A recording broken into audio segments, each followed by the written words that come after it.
हमीरपुर की कई पहचान में से सबसे महत्वपूर्ण पहचान के तौर पर कल्प वृक्ष को जाना जाता है। ऐसा माना जाता है कि इस वृक्ष पर आकर आप जो भी मांगे वो मिलता है। हमारे साथ हैं जलीस खान साहब, दशकों से हमीरपुर को करीब से देख रहे हैं, जानते हैं। अगर पहचान के तौर पर बोला जाए तो क्या कहेंगे? ये हमीरपुर कल्प वृक्ष हमीरपुर की पहचान है और निश्चित रूप से कल्प वृक्ष और हमारा जो जूती उद्योग है सुमेरपुर का नागरा जूती, वो हमारे पूरे इंटरनेशनल लेवल पे हमारी पहचान बताता है हमीरपुर की। क्योंकि 1180 में हमीर देव ने आके इसे बसाया था, अलवर राजस्थान से आके।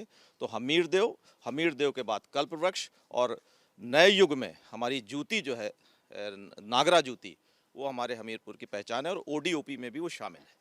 ओडीओपी के साथ साथ बहुत सारी ऐसी बातें हैं हमीरपुर के बारे में, जैसे यमुना तट पर है, बेतवा नदी है, और क्या क्या बातें हैं जो हमीरपुर की खासियत रही है? सबसे बड़ी यहाँ एक फ्रीडम फाइटर, एक ऐसे फ्रीडम फाइटर हुए हैं कि जिनको कहा जाता है पंडित परमानंद खरे। 22 साल अंडमान निकोबार जेल में रहे और कोई भी उन्होंने पोस्ट होल्ड नहीं की। तो हमारे जो स्वतंत्रता संग्राम सेनानी भी हैं, उसमें भी पंडित परमानंद सेलुलर जेल में आज भी वो पट्टिका लगी है कि पंडित परमानंद ऑफ झांसी डिवीजन। आप तो कई वर्षों से नदी को देख रहे हैं, क्या स्थिति में परिवर्तन आया है नदी के जल स्तर के और बाकी सारी बात? ये तो एक बिल्कुल नेचुरल, हर चीज़ जो दिखता है वही समझ में आ रहा है कि पहले नदियों में पर्याप्त पानी हुआ करता था और पानी की कमी हुई है। रेन वाटर हार्वेस्टिंग के प्रोजेक्ट आए लेकिन धरातल पर अभी उतनी मजबूती से नहीं आ पाए। तो ग्राउंड वाटर में भी हमारी कमी आ रही है, रिवर वाटर में भी कमी आ रही है।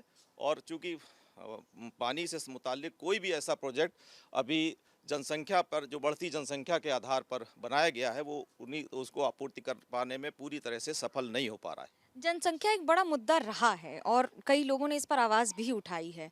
अभी कैसे देखते हैं कि जिस तरह से राज्य या देश आगे बढ़ रहा है और ज़िला आगे बढ़ रहा है? देखिए, जहाँ तक जनसंख्या का मुद्दा है, सिंकियांग प्रोविंस है चाइना का, वहाँ माइनॉरिटी को 2 हैं और लेकिन पूरे चाइना में एक बच्चे का है, चाहे मेल फीमेल कोई भी बच्चा हो। लेकिन चूंकि वो कम्युनिस्ट कंट्री है और लगभग अगर विकास की बात करेंगे तो हमारी विकास की योजनाएं तब तक धरातल पर मजबूती से खड़ी नहीं हो पाएंगी, देश विकसित नहीं हो पाएगा जब तक हम बर्थ कंट्रोल की ओर सीरियसली टेकअप नहीं करेंगे। चाहे धार्मिक दृष्टिकोण हो, राजनीतिक दृष्टिकोण हो, सबका एक बात कबूल कर लेना चाहिए कि हमारी जितनी योजनाएं बनाई जाएंगी, अगर हमारी जनसंख्या कंट्रोल नहीं हुई तो ये हमारा ना तो आर्थिक विकास होगा, ना सामाजिक विकास होगा, ना धरातल पर कोई भी विकास योजनाएं फलीभूत हो पाएंगी। जलीस साहब, बहुत करीब से आप चुनाव भी देखते हैं, इस बार चुनाव के मुद्दे क्या होंगे आपके लिए? मुद्दे चुनाव के वही हैं, चूँकि चुनाव तो अभी विकास पे चलेगा, लेकिन इसमें कई मिक्सिंग हो जाएंगी।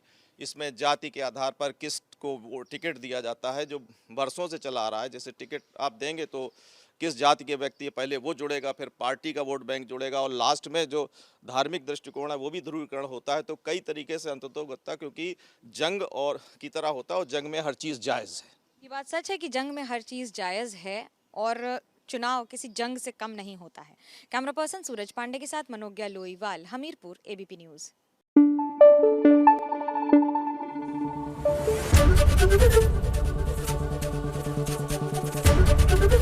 एबीपी न्यूज आपको रखे आगे।